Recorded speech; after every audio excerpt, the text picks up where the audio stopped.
Merci, Monsieur le Président. C'est un plaisir pour moi de prendre la parole ce matin pour débattre dans la Chambre des communes et je vais partager mon temps avec le député de Fort McMurray-Cold Lake. Le projet de loi C-26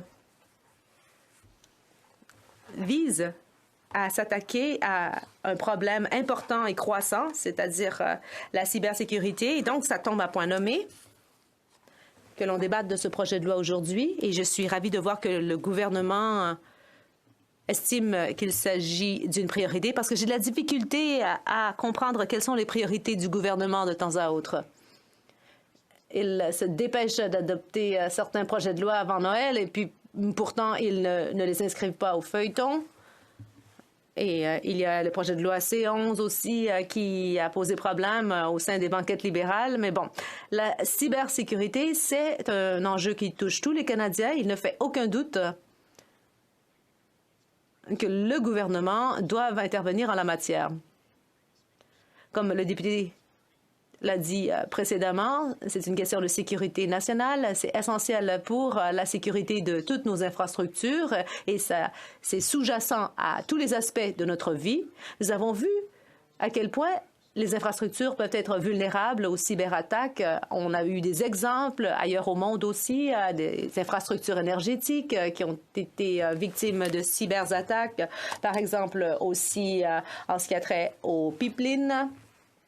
Nous avons également constaté que les cyberattaques peuvent compromettre le fonctionnement du réseau électrique et même à l'échelle locale, on a pu constater que des phénomènes météorologiques ont pu permettre de mettre à mal des infrastructures et la sécurité de citoyens localement. Donc, imaginez une cyberattaque qui serait d'envergure nationale contre notre réseau électrique, par exemple.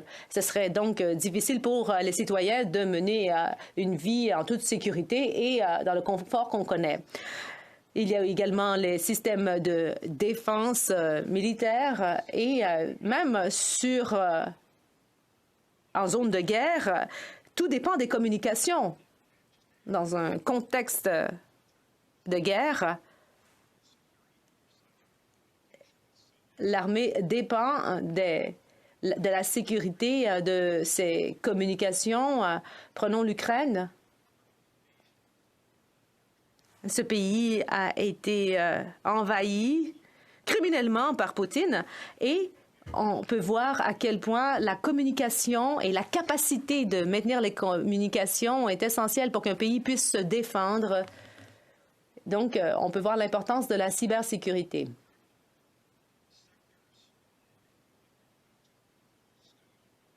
Je dois dire qu'il y a une étude qui est menée en ce moment par le Comité de la défense nationale et les témoins nous ont indiqué à quel point la cybersécurité, c'est important pour les Canadiens et pour les forces armées canadiennes. Et j'ai bien hâte que le rapport soit rédigé et il contiendra effectivement des recommandations pour le gouvernement du Canada. Donc, nous savons qu'il y a des secteurs essentiels de l'économie canadienne ainsi que la fonction publique qui sont vulnérables aux attaques cybernétiques. Le crime organisé ainsi que des États étrangers ciblent des systèmes au sein du réseau de la santé et aussi de notre réseau financier.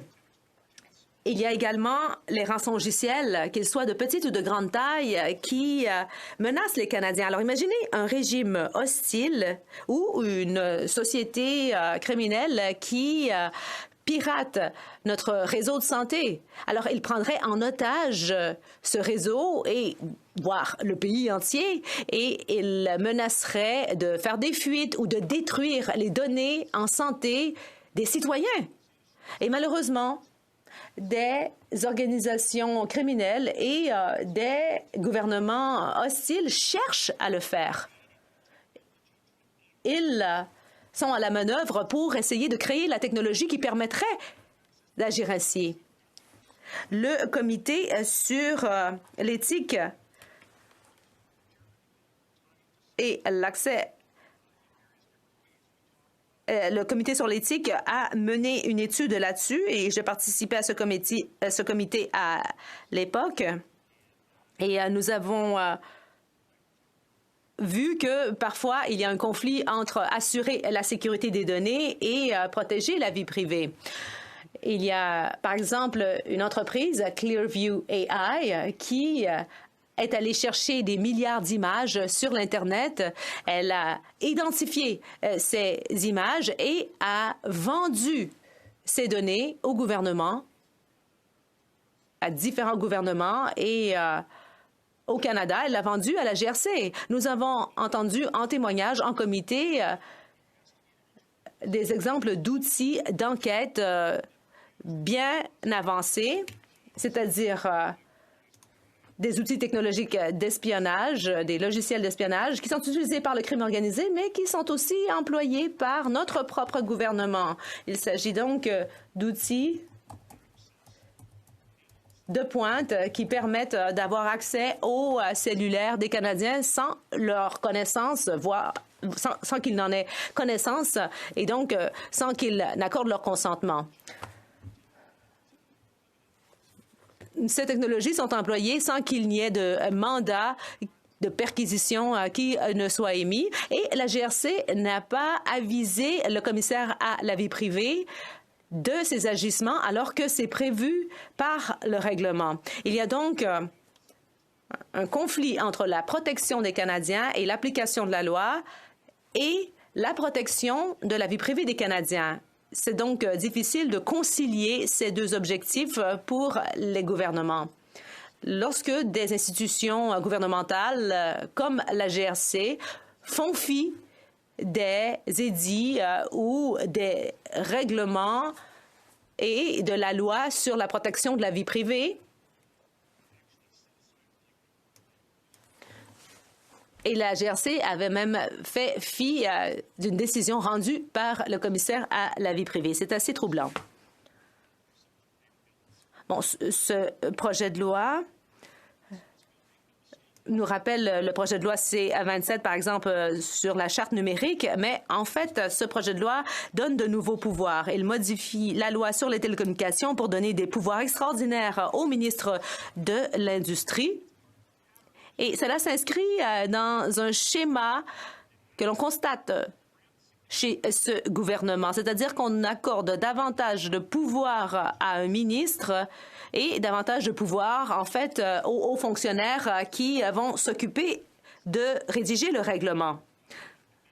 Il faudra donc faire beaucoup de travail en comité pour accroître la transparence rattachée à ce projet de loi et pour qu'on ait davantage d'éclaircissements sur la portée de ce projet de loi, sur les pouvoirs qui seront accordés. Il y a beaucoup de réserves qui ont été émises au sein du milieu d'affaires parce que peut-être que ce projet de loi va faire en sorte qu'il y aura des emplois qui seront perdus et des capitaux aussi, parce que la perspective de s'exposer à des amendes peut détourner des capitaux et ça veut dire que des entreprises pourraient choisir de ne pas investir au Canada compte tenu de l'aspect nébuleux de ce qui est prévu dans le projet de loi. Ça arrive souvent avec ce gouvernement. Le gouvernement ne vise qu'un tout petit nombre d'acteurs au Canada, d'après le gouvernement, mais en fait, il y aura tout un ensemble de petites entreprises qui seront également ciblées par ce projet de loi. Et on prévoit que les grandes entreprises, elles, auront les avocats nécessaires pour pouvoir jouir d'échappatoires. Mais moi, je me préoccupe des plus petites entreprises qui seront ciblées de façon délibérée ou non par les règlements qui se rattacheront à ce projet de loi. Donc, je vais conclure en disant que j'appuie ce projet de loi en principe. Je suis d'accord parce qu'il y a des problèmes qui doivent être auquel on doit s'attaquer. On cherche à le faire avec ce projet de loi, mais j'espère que ce projet de loi sera étudié à fond en comité et que des recommandations solides seront formulées par le comité et seront intégrées au projet de loi. Et j'ai bien hâte de voir la forme finale de ce projet de loi. Questions et observations? Le député de Fleetwood Port Cales. J'aimerais inviter mon collègue à voir le tout dans une perspective qui ratisse plus large. Oui, on veut assurer une plus grande protection cybernétique, mais nous en sommes à une époque où il y a l'intelligence artificielle et on peut imprimer en 3D un fusil qui ne peut être détecté par un aéroport, par exemple. Et donc, il y a toutes sortes de technologies qui peuvent être nuisibles pour les Canadiens et pour la société dans son ensemble. Nous avons eu certaines conversations au sujet des Cerbères et je me demandais si le député pourrait circonscrire le type de statu quo qui, d'après son parti, demeure nécessaire pour protéger les Canadiens. Member for Calgary, Rocky Ridge. Le député de Calgary, Rocky Ridge. Le devoir principal du gouvernement est de protéger ses citoyens, de les mettre à l'abri de ce qui pourrait leur arriver, de veiller à ce qu'ils peuvent vivre en sécurité et librement dans leur communauté. Je suis préoccupé par les obstacles administratifs que dresserait le projet de loi. S'il n'y a pas d'équilibre entre la réglementation et la capacité des entreprises à mener leurs affaires, on risque de perdre des entreprises et de perdre un accès à une certaine prospérité économique. Il y a un équilibre délicat à trouver. Si la balance penche du côté des lourdeurs administratives, cela va se traduire par des pertes d'emplois et par un manque de capacité pour les entreprises à livrer la cybersécurité. Merci, Monsieur le Président. Au cours des dernières années, des entreprises et même des partis politiques, via des jeux questionnaires, par exemple, récoltaient non seulement les données de la personne qui jouait au jeu, mais également les données de tous les contacts que cette personne avait sur son téléphone. J'aimerais savoir si mon collègue considère cette tactique comme étant éthique, étant donné que ces personnes recevaient des publicités non sollicitées, et si mon collègue pense que le projet de loi fera en sorte de mettre fin à cette pratique. Merci. L'honorable député de Calgary, Rocky Ridge. Je ne pense pas que le projet de loi, c'est peut-être une question à poser au gouvernement, plutôt. Je ne crois pas que l'intention du projet de loi porte là-dessus. Il s'agit de cybersécurité. Il y a un autre projet de loi présenté à la Chambre sur la protection de la vie privée. Donc non, je ne pense pas que le projet de loi dont nous discutons soit une réponse à la question soulevée par la députée. Mais ce qu'elle dit place la cybersécurité dans le cadre plus large de la protection de des données personnelles des Canadiens. Question, commentaire, le député de London Fanshawe. J'aurais des questions pour l'honorable député.